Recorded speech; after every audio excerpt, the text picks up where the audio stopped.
Hi everyone. ఈరోజు మనం Dakar గురించి నేర్చుకుందాం. సో ఇది బేసికలీ ఒక ఇంట్రో లాంటిది. తర్వాత ట్యూటోరియల్స్లలో ఇన్ డెప్త్ వెళ్దాం. సో ఫస్ట్లీ మనకు డాకర్ గురించి నేర్చుకునే ముందు మనం బేసిక్ కంప్యూటర్ కాంపోనెంట్స్ ఏముంటాయో చూద్దాం ఒకసారి. బేసిక్ కంప్యూటర్ కాంపోనెంట్స్లో మనకి కంప్యూటర్ అంట సిపియు ఉంటుంది, సిపియు, ర్యామ్, ఇంకా హార్డ్ డ్రైవ్. సో ఇది కాకుండా నెట్వర్క్ ఉంటుంది. సో ఇడ నెట్వర్క్ అయితే ఆ, మనకు ఈ కాంపోనెంట్స్ పైన మనకు ఏం ఇన్స్టాల్ అయి ఉంటుంది. ఫస్ట్ మనం కంప్యూటర్ ఆన్ చేయగానే బయోస్ వస్తుంది. సో ఇది వచ్చి ఫర్మ్వేర్ అన్నమాట. సో బయోస్ ఏం చేస్తుందంటే, ఈ బయోస్ వచ్చేసి మనం కంప్యూటర్ ఆన్ చేయగానే ఇది బూట్ లోడర్ కొరకు చూస్తుంది అనమాట. సో బూట్ లోడర్ కి చూస్తుంది అనమాట. బూట్ లోడర్ అంటే బేసికలీ చెక్ చేస్తుంది అన్ని కాంపోనెంట్స్ వర్క్ అవుతున్నాయా లేవా, హార్డ్ డ్రైవ్, సిపియు, ఇవన్నీ కాంపోనెంట్స్ వర్క్ అవుతున్నాయా లేవా అని చెక్ చేసి బూట్ లోడర్ కి పంపుతుంది అనమాట. సో ఈ బూట్ లోడర్ ఏం చేస్తుంది అంటే ఓఎస్ ని రన్ చేయడానికి చూస్తుంది. సో ఆ ఓఎస్ లో మనకు కర్నల్ ఉంటుంది. So OS consist of colonel, ఇంకా అదర్ కాంపోనెంట్స్ ఉంటాయి అన్నమాట. ఫైల్ స్టోరేజ్, ఇంకా ఇవో డిఫరెంట్ టూల్స్ ఉంటాయి అన్నమాట. యూఐ యూటిలిటీస్ ఉంటాయి. సో సో ఈ కర్నల్ కోసం చూస్తుంది అనమాట. ఈ కర్నల్ అన్నది ఇంపార్టెంట్. సో అట్లా మనం లాగిన్ అయిపోతాం అనమాట. సో ఇట్లా మనం క్లయింట్ సిస్టమ్ లాగిన్ అవుతాం. సో ఇది మన డెస్క్ టాప్. క్లయింట్ అంటే మన కరెంట్ కంప్యూటర్ అన్నమాట. సో ఇప్పుడు మనం ఆ కరెంట్ కంప్యూటర్ ఒక సర్వర్ కి కనెక్ట్ చేయాలి. అంటే మనం ఒక google.com అనే సర్వర్ కి కనెక్ట్ చేయాలి. సో ఇప్పుడు google.com అని ఉంది. సో సో దీనికి కనెక్ట్ చేస్తే మనకు ఆ, సరే ఇప్పుడు దీనికి కనెక్ట్ చేసినాం. సో ఇప్పుడు మనమే గూగుల్ ఓనర్ అనుకుంటే ఆ, అప్పుడు మనము ఇప్పుడు లెట్స్ ఏ ఒక్కటే కంప్యూటర్ ఉందన్నమాట. google.com కి ఒక్కటే సర్వర్ ఉంది. సో ఇందులో ఏముంటాయి, సేమ్ ఇట్లానే మనకు ఈ క్లయింట్ కంప్యూటర్ ఉన్నట్టే దీనిలో కూడా సేమ్ ఉంటాయి అన్నమాట. ఏ సిపియు, హార్డ్ డ్రైవ్, ఇంకా ర్యామ్ ప్లస్ నెట్వర్క్ ఉంటుంది. సో ఆ, ఇది సర్వర్ అంటే. సో ఇది ఒక సర్వర్. సో ఈ సర్వర్లో మనం ఇది కనెక్ట్ చేసినప్పుడు ఏమవుతుంది, ఇప్పుడు ట్రాఫిక్ ఇంక్రీజ్ అయింది. సో ఇంక్రీజ్ ఆఫ్ ట్రాఫిక్ అప్పుడు మనకు ఎట్లా స్కేల్ చేస్తాం, దీన్ని స్కేల్ చేయాలన్నమాట. ట్రాఫిక్ ఇంక్రీజ్ అయింది అనుకో, దీని కెపాసిటీ, సిపియు కెపాసిటీ 99% పైన వెళ్ళింది అనుకో, మనకు బాటిల్ నెక్ అవుతుంది అనమాట. ఇంకా మనకు యాక్సెస్ చేయాలని చూస్తే అది యాక్సెస్ కాదనమాట, మనకు ఏం రెస్పాన్స్ రాదు. సో 502 ఏదో వస్తుంది అనమాట, టైమ్ అవుట్ రెస్పాన్స్ వస్తుంది. సో అప్పుడు మనం ఏం చేస్తామంటే, ఇన్ దాట్ కేస్ మనం వర్టికల్స్ స్కేలింగ్ చేస్తాం అనమాట. సో స్కేలింగ్ టూ టైప్స్ ఉన్నాయి. సో స్కేలింగ్ లా ఫస్ట్ వర్టికల్ స్కేలింగ్ ఉంది. వర్టికల్ స్కేలింగ్ లా ఒక్కటే సిపియుని, వన్ సర్వర్ ని సిపియు ఇంక్రీజ్ చేస్తావు, ర్యామ్ ఇంక్రీజ్ చేస్తావు, నీకు తగినట్టు ఇంక్రీజ్ చేస్తావు అనమాట. సో హార్డ్ డ్రైవ్ అట్లా ఇంక్రీజ్ చేస్తావు వన్ సర్వర్ లా. అయితే ఇప్పుడు హారిజాంటల్ స్కేలింగ్ అంటే, హారిజాంటల్ స్కేలింగ్ లా మల్టిపుల్ మల్టిపుల్ సర్వర్స్ క్రియేట్ చేస్తాం అనమాట. ఇట్లా మల్టిపుల్ సర్వర్స్ క్రియేట్ చేస్తే ప్రాబ్లం ఏంటంటే, ఆ, ఈ మల్టిపుల్ సర్వర్స్ లా ప్రాబ్లం ఏంటంటే ప్రతి సర్వర్ కి పోయి నువ్వు ఇన్స్టాల్ చేయాలి. So install OS, install the install the code, dependencies,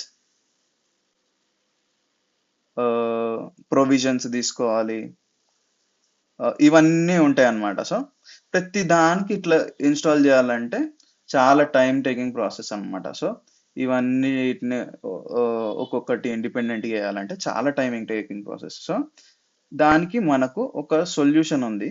ఆ, ఇట్లా డిఫరెంట్ డిఫరెంట్ కాంపోనెంట్స్ ఒక్కొక్క ఇండిపెండెంట్ సర్వర్ కాకుండా మనం వర్చువల్ మెషిన్స్ యూజ్ చేసుకోవచ్చు అనమాట. Virtual machines.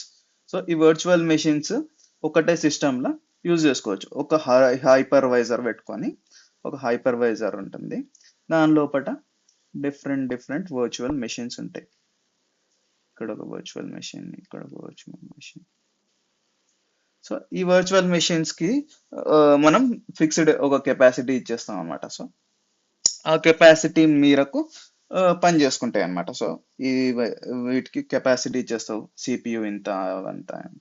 సో కానీ ఈడ ప్రాబ్లం ఏంటంటే ఇక్కడ కొన్ని సిస్టమ్స్ ఐడిల్ ఉంటాయి, కొన్ని సిస్టమ్స్ ఏమో it it is not idle, it's near bottleneck అనుకోవచ్చు. సో ఆ, అయితే దీన్ని ఫిక్స్ చేయడానికి మనం ఏం చేస్తామంటే ఇంకొకటి ఏంటంటే ఈ వర్చువల్ మెషిన్ లా సగం పార్ట్ ఓఎస్ తింటుంది అనమాట. సో హెవీ పార్ట్ మొత్తం ఓఎస్ తింటుంది. సో పర్ఫార్మెన్స్ మొత్తం స్లో అవుతుంది ఇట్లా ఓఎస్ తింటున్నందుకు. ప్రతిసారి ప్రతిదానికి ఒక ఓఎస్ వేస్తున్నాం, దీనిలో కెపాసిటీ కూడా తగ్గిపోతుంది, హార్డ్ డ్రైవ్ కెపాసిటీ కూడా ఇట్లా ఓఎస్ వేస్తాయి. సో దీన్ని ఫిక్స్ చేయడానికి ఆ, మనం కంటైనర్స్ డాకర్స్ యూజ్ చేస్తాం అనమాట. సో డాకర్ దీన్ని ఫిక్స్ చేయడానికి యూజ్ చేస్తాం. అయితే ఇప్పుడు ఏమవుతుందంటే మనకు ఒక హోస్ట్ మెషిన్ ఉంది. సో ఈ హోస్ట్ మెషిన్లో మనకు హోస్ట్ మెషిన్, ఈ హోస్ట్ మెషిన్లో ఓఎస్ ఉంటుంది. సో ఓఎస్ కర్నల్ ఉంటుంది. సో ఈ కర్నల్ మీద మనం డాకర్ ఇంజన్ పెడతాం అనమాట. సో డాకర్ ఇంజన్, ఈ డాకర్ ఇంజన్ మీద మనకు సెవరల్ కంటైనర్స్ ఉంటాయి అన్నమాట. సో ఈ కంటైనర్స్ అన్నవి యాప్స్ అన్నమాట. So app 1, 2, 3, 4. సో ఈ యాప్స్ వచ్చేసి మనకు ఈ యాప్స్ తోటి ఇట్లా డాకర్ ఇంజిన్ యూజ్ చేస్తే అడ్వాంటేజ్ ఏంటంటే ఈ యాప్స్ వచ్చేసి దీని కెపాసిటీ డైనమిక్ ఉందన్నమాట. ఇప్పటిదాకా ఫిక్స్డ్ కెపాసిటీ ఉంది, ఫిక్స్డ్ కెపాసిటీ. ఈడ డైనమిక్ కెపాసిటీ అంటే ఈ యాప్ కి ఎక్కువ రిసోర్సెస్ యూజ్ అయితే ఆ, ఇది ఎక్కువ యూజ్ చేసుకుంటుంది అనమాట. సో ఈ మొత్తం ఈ మెషిన్, హోస్ట్ మెషిన్ ఉందిగా, దీనికి మాక్సిమం కెపాసిటీ ఎంత ఉంటుందో ఆ, అంతవరకు యూజ్ చేసుకోవడానికి చూస్తాం అనమాట. సో ఇది ఐడిల్, దీనికి ట్రాఫిక్ ఎక్కువ లేకపోయింది అనుకో ఇది ఎక్కువ యూజ్ చేసుకోదు అట్లా. సో డిమాండ్ ని బట్టి యూజ్ చేసుకుంటుంది అనమాట ఈ హోస్ట్ మెషిన్ లో. So it is actually dependent on host machine's capacity rather than fixed capacity like here virtual machine లో. సో ఇదన్నమాట మనం డాకర్ ఎందుకు యూజ్ చేస్తామంటే ఆ, ఇది ఆప్టిమైజ్ చేయడానికి బేసికల్లీ ఒకటే కర్నల్ మీద డిఫరెంట్ యాప్స్ రన్ చేయడానికి, ఇండిపెండెంట్ యాప్స్ ఎఫిషియెంట్ గా రన్ చేయడానికి అన్నమాట. సో ఇప్పుడు మనం డాకర్ అన్నది జనరల్ గా ఎట్లా క్రియేట్ చేస్తాం. సో డాకర్ అనే దానికి ఫస్ట్ డాకర్ కంటైనర్ క్రియేట్ చేయడానికి ఫస్ట్ డాకర్ ఫైల్ క్రియేట్ చేస్తాం. సో డాకర్ ఫైల్, ఇది capital docker D, docker file create చేస్తాం. సో ఈ డాకర్ ఫైల్ లో మన దగ్గర అన్ని కాన్ఫిగరేషన్స్ ఉంటాయన్నమాట. సో ఈ docker file is basically a configuration so of what image to select, what where to run, what to run. So ఇవన్నీ ఉంటాయి అన్నమాట. సో ఇందులో కాన్ఫిగరేషన్ ఉంటాయి, ఏమేం చేయాలి అని ఉంటాయి అన్నమాట. దాని తర్వాత ఒకసారి ఈ కాన్ఫిగరేషన్ మనం రాసిన తర్వాత మనం ఏం చేస్తామంటే బిల్డ్ చేస్తాం. సో ఇది బిల్డ్ చేస్తే మనకు ఒక ఇమేజ్ వస్తుంది అనమాట. సో ఈ ఇమేజ్ని మనం పుష్ చేయొచ్చు అనమాట. సో మనం we can push it to Docker Hub or any other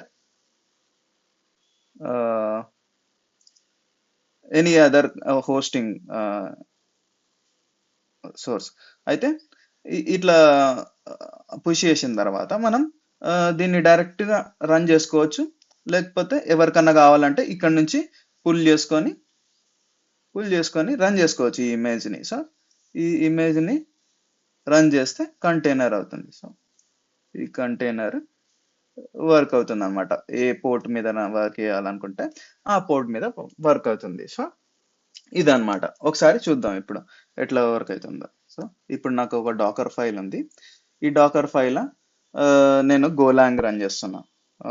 ఈ గోలాంగ్ లో నేను ఈ వర్జన్ తీసుకున్నా, 1.25 అనే బిల్డ్ వర్జన్ తీసుకున్నా. ఇక్కడ వచ్చేసి వర్కింగ్ డైరెక్టరీ. ఈ వర్కింగ్ డైరెక్టరీ అన్నది కంటైనర్ లోపట ఉంటుంది అనమాట. సో మనం ఒకసారి రన్ చేసిన తర్వాత వస్తుంది అనమాట, ఈ కంటైనర్ అవైలబుల్ ఉంటుంది. సో ఈడ నేనేం చేస్తున్నా అంటే ఈ గో డాట్ మాడ్ అన్నది డిపెండెన్సీస్ అన్నిటిని కాపీ చేస్తుంది. దాని తర్వాత రన్ చేస్తుంది, డౌన్లోడ్ చేసుకుంటుంది. దాని తర్వాత ఇప్పుడు ఏమేమి ఉన్నాయో అవన్నీ కాపీ చేసేస్తుంది అనమాట. దీనిలోకి కాపీ చేసిన తర్వాత బిల్డ్ చేసేస్తుంది అనమాట. సో బిల్డ్ చేసి తర్వాత ఏమైతుంది, ఈ ఎగ్జిక్యూటబుల్ ఫైల్ వస్తుంది. సో ఈ ఎగ్జిక్యూటబుల్ ఫైల్ ని మళ్ళీ ఈ బిల్డర్ ని యూజ్ చేసుకొని నేను రన్ చేస్తున్నా ఈ పోర్ట్ మీద. సో ఈడ కోడ్ చూసుకుంటే బేసికల్లీ ఇది ప్రింట్ చేస్తుంది, హలో ఫ్రమ్ డాకర్ అని ప్రింట్ చేస్తుంది ఈ మెయిన్ డాట్ గో ఫైల్.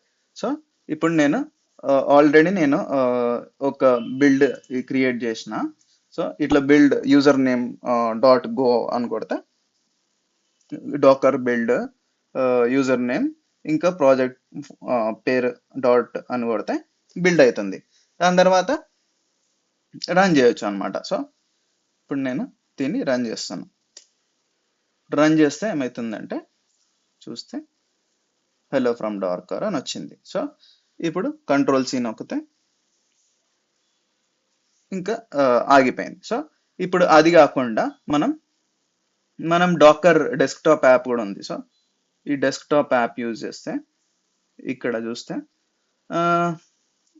దీన్నే ఇట్లా నొక్కితే వచ్చింది. సో ఇప్పుడు మళ్ళీ నేను దీన్ని ఆపేసిన అనుకో ఆగిపోతుంది. సో అదనమాట. సో ఇది యూఐ వైజ్ గా కంట్రోల్ చేయొచ్చు అనమాట. సో దీన్ని ఒకసారి క్లిక్ చేస్తే ఇన్స్పెక్ట్ చేయొచ్చు, లాగ్స్ చూడొచ్చు, సో ఏం రన్ అవుతుంది ఇవన్నీ కాన్ఫిగరేషన్ చూసుకోవచ్చు అనమాట. సో ఇదన్నమాట మనం ఇది basically intro to docker. So ఇంకా ఇన్ డెప్త్ నెక్స్ట్ ట్యూటోరియల్స్లలో చూద్దాం. So thank you.